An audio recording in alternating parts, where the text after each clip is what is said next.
O sol de Lisboa filtrava-se através das persianas do Hospital de Santa Maria, pintando listras douradas no chão de azulejos desgastados.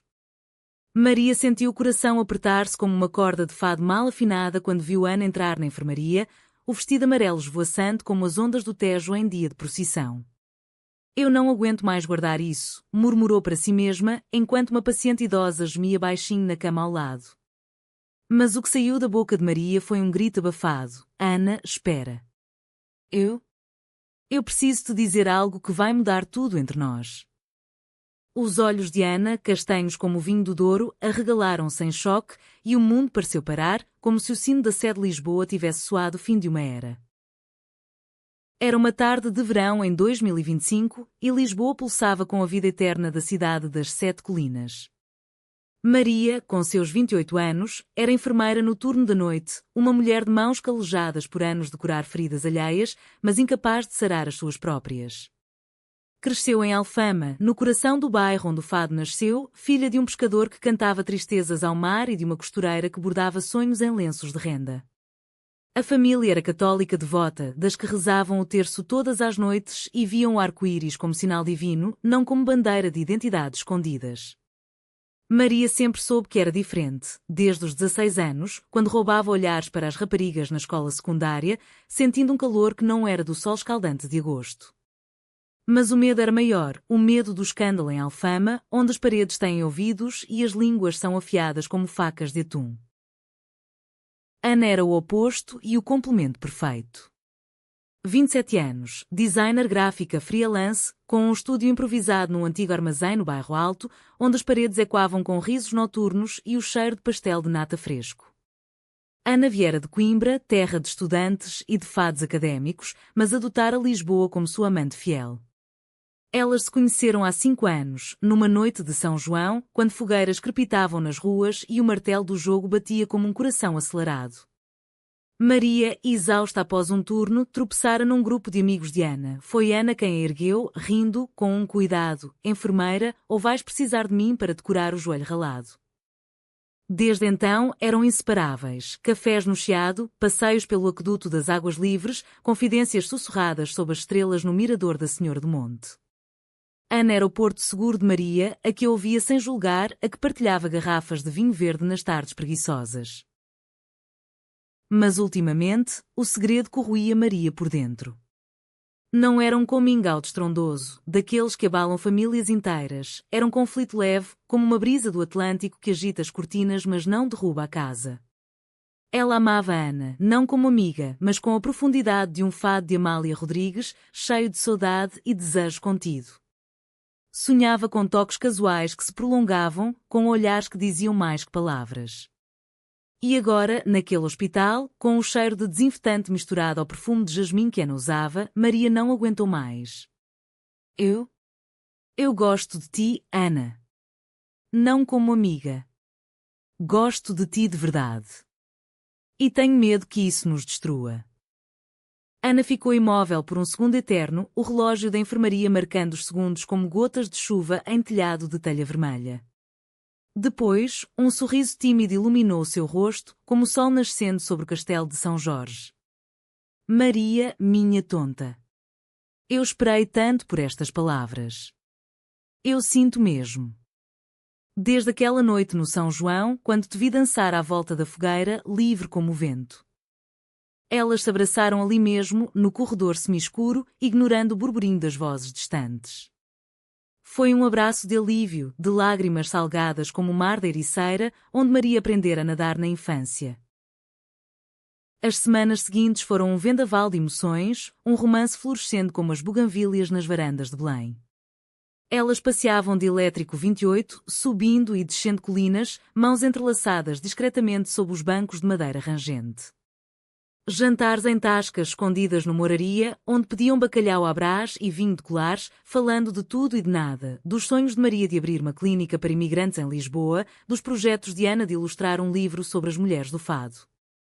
O amor era suave, como o som de uma viola baixa, sem pressa para consumar-se em noites passionais. Era toques de mãos, beijos roubados em becos perfumados de laranjeiras, promessas sussurradas ao ouvido. Mas o conflito interno de Maria não se dissipara por completo. Havia os medos, a mãe, Dona Rosa, com os seus rosários e as histórias do que dirá a vizinhança. O irmão mais velho, João, casado e com 2 filhos, que via o mundo em tons de preto e branco como os azulejos do Rocio. E havia o trabalho, o hospital, onde colegas fofocavam sobre aquela enfermeira que a tinha que nunca namora. Maria confessara para si mesma, mas o mundo exterior ainda era um labirinto de sombras. E se nos separarem, Ana? E se o meu segredo virar veneno? Perguntava ela nas noites insones, enrolada nos lençóis de linho do apartamento de Ana no Príncipe Real. Ana, com a sua alma de artista, respondia com paciência de quem pinta quadros devagar. Vamos enfrentar juntos, amor. Como as sardinhadas de Santo António, onde todos dançam apesar da multidão. Elas começaram devagar, um post discreto no Instagram de Ana, uma foto delas no Lisboa Factory, legendada com 2 almas em Lisboa. Os likes vieram, alguns comentários carinhosos de amigos progressistas, mas também olhares enviesados na rua. Maria sentiu o peito apertar, mas o apoio de Ana era como o vinho do Porto, forte, envelhecido no tempo certo. O outono chegou a Lisboa como um manto de folhas castanhas no chão do Jardim da Estrela, trazendo com ele um sussurro de mudanças. Maria e Ana mergulharam no romance com a intensidade de quem descobre um tesouro escondido nas ruínas romanas de Milreu. Fins de semana em Sintra, onde a neblina matinal envolvia o Palácio da Pena como um véu de noiva, e elas caminhavam de mãos dadas pelos trilhos musgosos, rindo de fantasmas que, diziam as lendas, vagavam pelas florestas. Aqui ninguém nos julga, sussurrava Ana, encostando a cabeça no ombro de Maria enquanto o sol filtrava através das copas antigas. Maria, pela primeira vez, sentia-se livre, as suas mãos, habituadas a injetar calmantes, agora traçavam linhas suaves nas costas de Ana, como se curasse uma ferida invisível.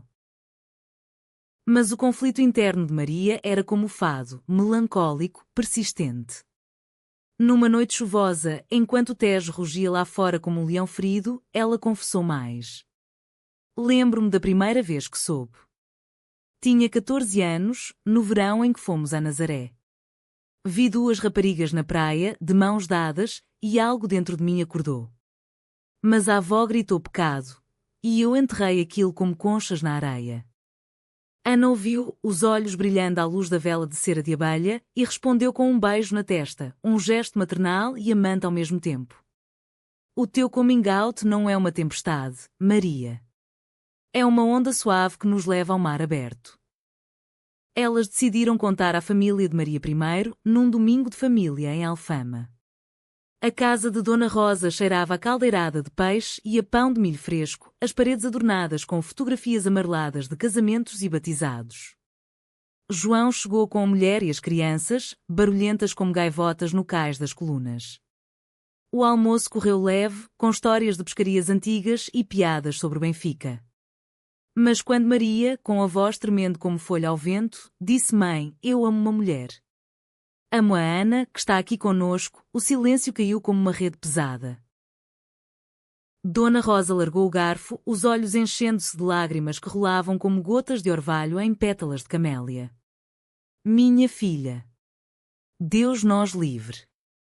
Isso é confusão do diabo. João franziu o sobrolho, murmurando algo sobre tradições da família. Ana apertou a mão de Maria por baixo da mesa, um farol na escuridão. Mas o que veio a seguir não foi o esperado. Dona Rosa, depois de um longo silêncio, estendeu a mão trêmula e tocou o rosto da filha. Se te faz feliz, minha Maria, então eu aprendo a amar isso também. Como amei o teu pai, apesar das suas ausências no mar. Foi um momento de vulnerabilidade pura, como o fado cantado sem microfone, cru e verdadeiro. João resmungou, mas abraçou a irmã no final, prometendo tempo.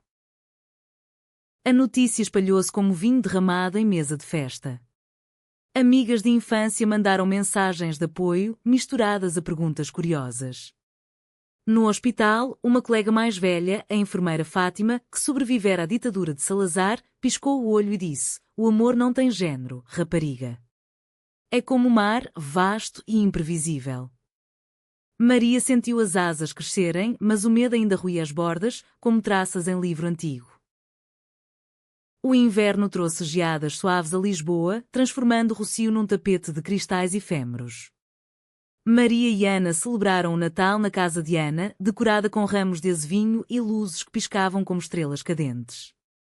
Elas assaram rabanadas e filhós, enchendo o ar com canela e mel, e trocaram presentes embrulhados em papel de jornal velho, um colar de conchas para Maria, colhido na costa alentejana, e um caderno de esboços para Ana, onde Maria desenhara, desajeitadamente, o seu primeiro autorretrato a duas mãos. É nós, disse Maria, corando como o vinho tinto de Dão. O romance aprofundava-se em camadas, como as cebolas em um cozido à portuguesa. Elas liam poesia de Sofia de Mel Brainer na cama, as vozes entrelaçando-se como eras em muro de pedra. Ana contava histórias da sua infância em Coimbra, das serenatas estudantis onde meninos cantavam para meninas, mas ela sonhava com algo mais sutil. Eu sempre soube que o meu coração batia diferente, mas contigo é como se encontrasse o ritmo certo.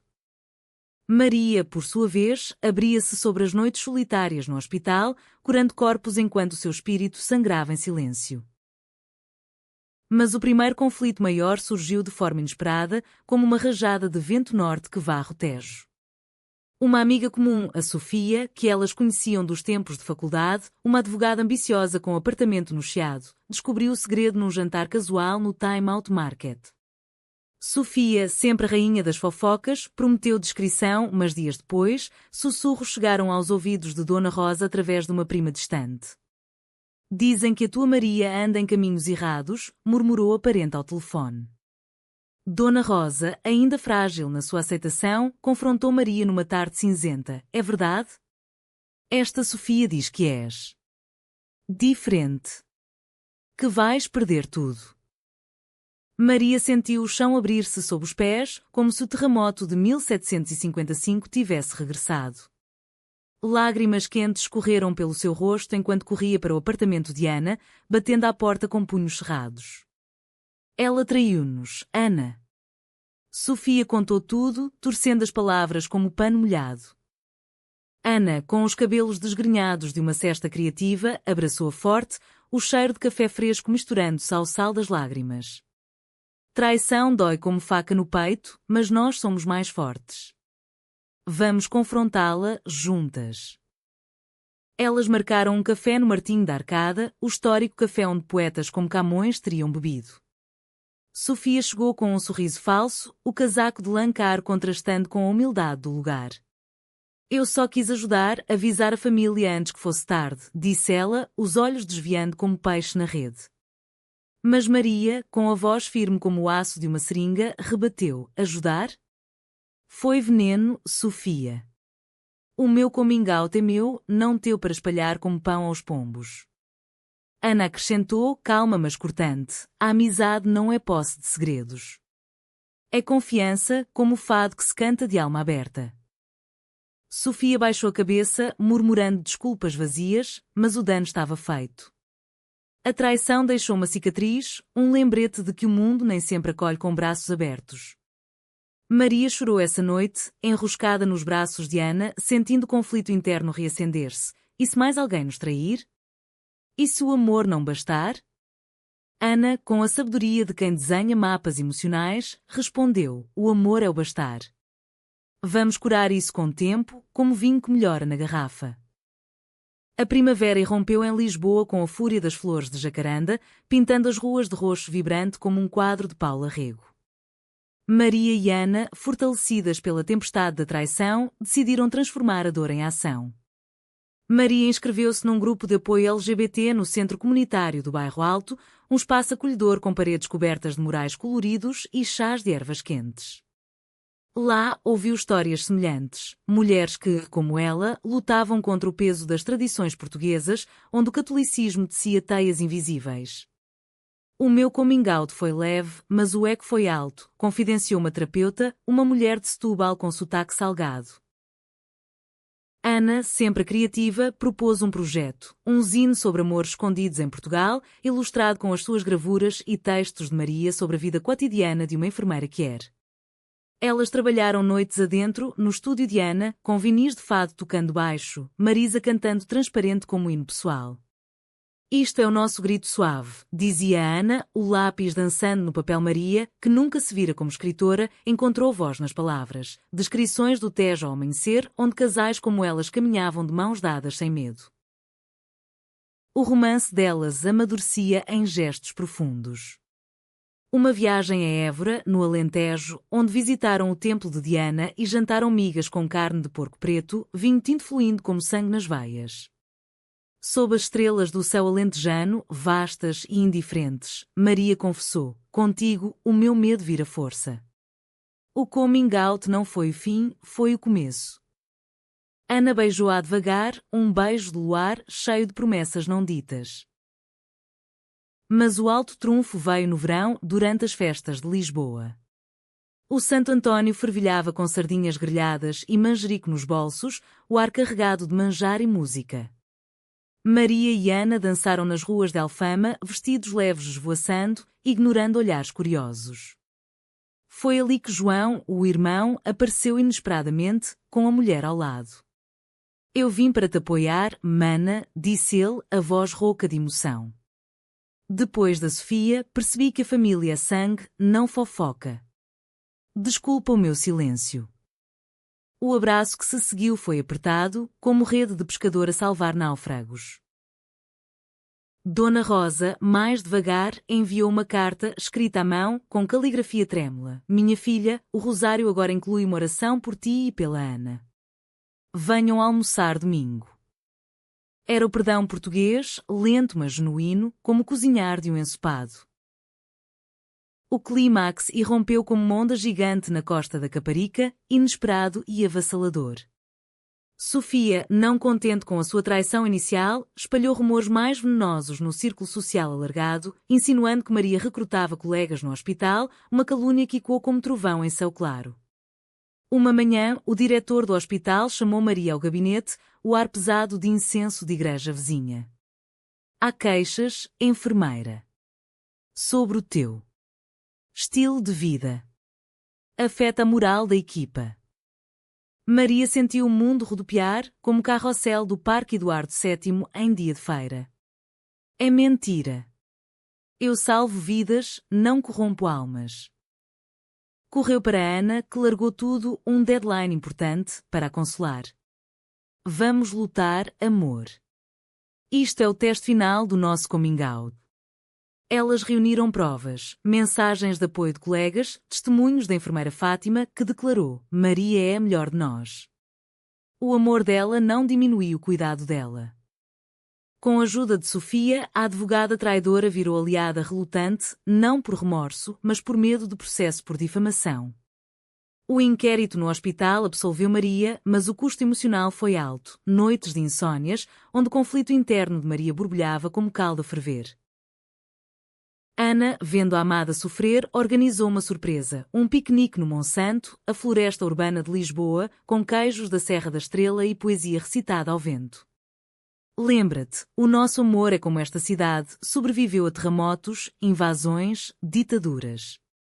Nós também. Lá, sob um sobreiro centenário, elas renovaram votos silenciosos, mãos unidas em círculo de força. A traição de Sofia culminou num confronto final, numa noite de fado no Senhor Vinho, no bairro Alto. O ar estava carregado de fumo de charutos e melancolia, Amália e quando nas paredes de azulejos. Sofia estava lá, com um grupo de amigos, rindo alto demais. Maria aproximou-se, o coração martelando como o ritmo de uma morna cabo-verdiana. Acabou, Sofia. As tuas palavras feriram, mas não nos quebraram. Escolhe amizade verdadeira ou solidão.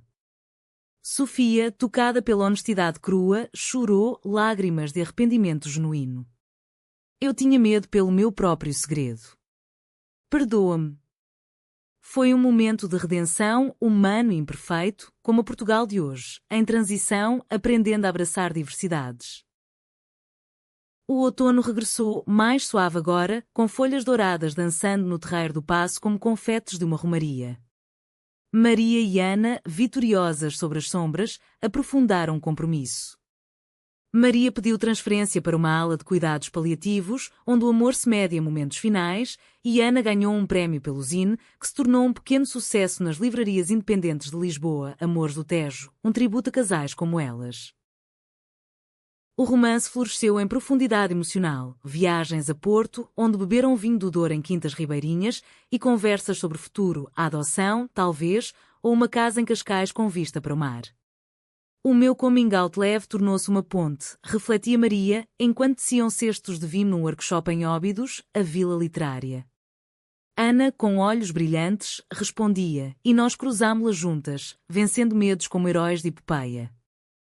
Conflitos menores surgiam, discussões sobre rotinas, o cansaço de Maria nos turnos, mas resolviam-se em abraços, como chuvas passageiras que refrescam a terra seca. Dona Rosa convidou-as para a missa de Domingo de Ramos, e pela primeira vez, Maria sentiu-se em paz na igreja da Sé, o incenso misturando-se ao perfume de Ana ao lado. O ano fechou com um inverno ameno, prometendo um 2026 de horizontes abertos. Numa véspera de Ano Novo no Mirador de Santa Catarina, com o Tejo salpicado de fogos de artifício, Maria ajoelhou-se, não em proposta formal, mas em gratidão. Ana, contigo, o meu conflito interno virou sinfonia. Obrigada por me dares coragem. Ana, lágrimas nos olhos como estrelas refletidas na água, respondeu, juntas, somos imbatíveis. O amor vence, como Lisboa sempre venceu. A história delas tornou-se inspiração, palestras em escolas sobre identidade, um blog partilhado sobre vida que era em Portugal. Dona Rosa tricotava mantas para netas imaginárias, João organizava churrascos inclusivos. Sofia, redimida, tornou-se aliada distante. No fim, o coming out de Maria não foi BKCH, mas um renascimento human, um lembrete de que, na tapeçaria portuguesa de fado e sol, o amor tece fios de todas as cores. Elas caminharam para o futuro, mãos unidas, sob o céu de Lisboa, onde cada colina esconde uma nova história de vitória suave. E assim, vencendo medos juntos, viveram um romance que o mundo precisava ver, luminoso, resiliente, eterno como o Atlântico.